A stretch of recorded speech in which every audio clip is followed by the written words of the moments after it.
So I think I said at the end of the last video that I'd be working on the intake system, but I am instead working on the braking system. And down here we have the new brake servo alongside the old one, and the old servo mounting bracket on the floor. And rather than making up an adapter plate like the SJ supplied version of this servo, and I think these are 4 or 5mm thick plate with an extra set of studs in it. They also do their own modification to the push rod. This is just my temporary one here.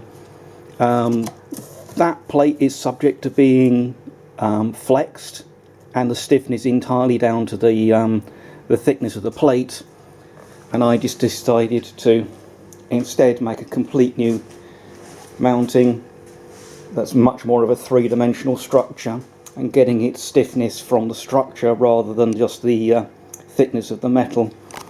So this is a little bit heavier built than the Lotus original.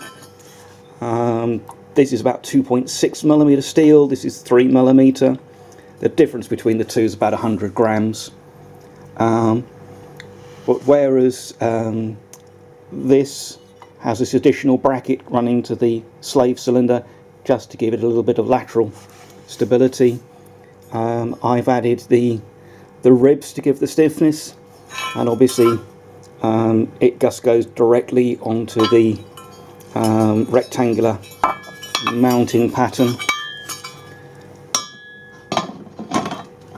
of the servo. Drops on neatly. As it does so, onto the studs that are coming out of the pedal box, and obviously through an aperture in the bulkhead. So these have spacer tubes plus some shim washers, and there were 4 washers on each of the studs, but the servo had actually been contacting the body, and the new servo is fractionally larger, so it was contacting the body quite hard. So what I've done is remove 1 pair of washers on the upper mounts, where it just slightly angles the mounting upwards and then gives actual clearance to the servo.